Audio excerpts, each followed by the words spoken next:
Hello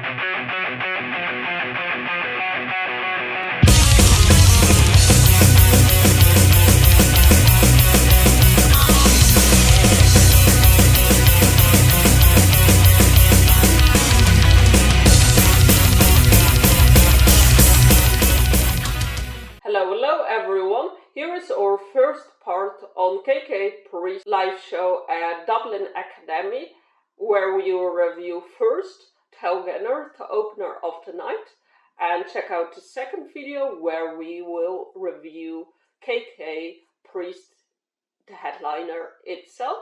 So before we kick off, thank you so much Tailgunner and reigningphoenixmusic for inviting us for an interview introducing this new British heavy metal band to our audience, but as well on giving the opportunity to just making some coverage on this project. So thank you so much for the invite. So let's kick off. If you're wondering who is Tailgunner, well, it's actually a new British heavy metal band that was founded a few years back. They've just released one album last year, Guns for Hire, and they are signed to reigningphoenixmusic, which is a great actually label we collaborate with. As for us, they find rare gems in the music industry, and basically they were signed after a couple of shows. So if you haven't heard anything about them, well, that might be it. And as well, they are endorsed recently by KK Downing himself from KK Priest. He's as well from ex-Judas Priest, as he was the founder. If that doesn't ring a bell, well, some history is in order.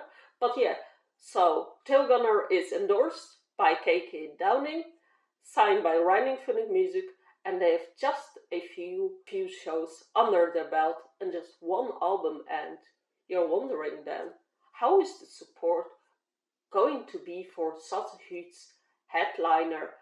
And our stakes were high because, like, you have to be somebody to be on a bill, and we were a bit skeptical. But the first seconds this very band Tailgunner entered, we were in awe, and immediately in the first seconds we understood why Tailgunner was there standing. That's how great of bands they are, the way they came up and the way they kicked off. So they out with, I think, Zora the Greek, which is an interesting way, first of all, because it has this tingling kind of music. It's a very contradictive music style to theirs, and it's nice because it really sticks into your head, and it's also interesting, like everyone. And then how they came up, like immediately from the get-go going, they cracked their guitar down.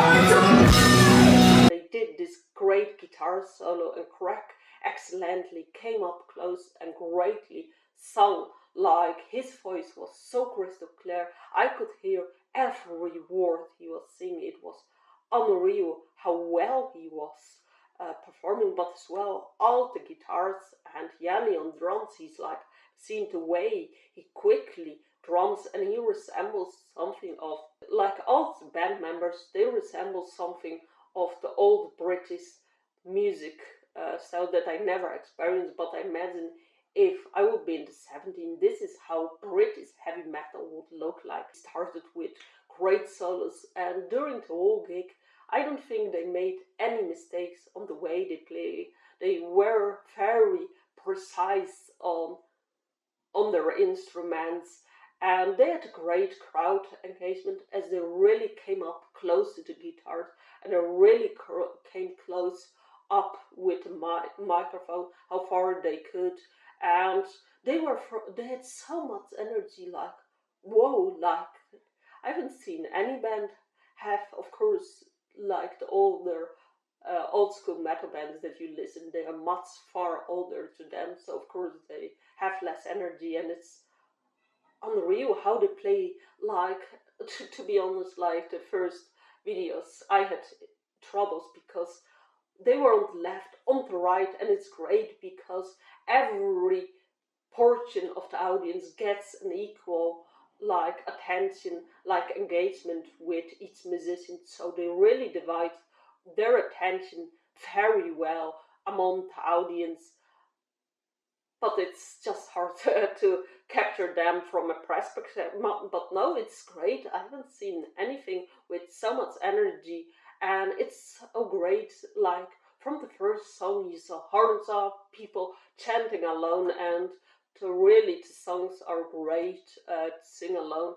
And I would say that these horns were not because they were endorsed or because they were signed to something. No, I think on this very night that the reaction is because the first second were so excellent. I think it really like got the crowd going into engaging, and it made the gig so excellent because actually I don't think I've seen a support band gigs to the bill, and the rest of the night just built up as there were much more riffs, and they greatly as well worked towards the crowd picture that we took Golden Dragon photo, as they started to really gather the audience in having songs where everyone had to raise their fist because it fitted the song. There was as well a revolution song with a sign and greatly sung, and I think it's a great strategy because they were,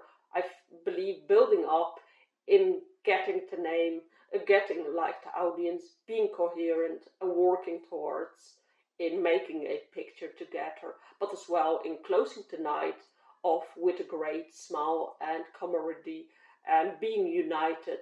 So greatly done, guys. I really loved the sets and so on. The only thing I might have missed is a song where everyone would be screaming Tailgunner or something, maybe for the next time. But yeah, for a support act, Jesus, Tailgunner is a band you should have marked as bucket list, as these guys are the new British heavy metal band, and they won't,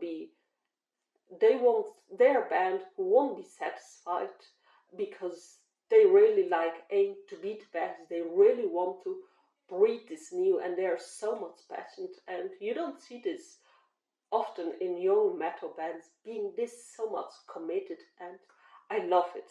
And I'm super thrilled what's coming next, and yeah, this is the band you should listen to and support the guys. Links below, and see you.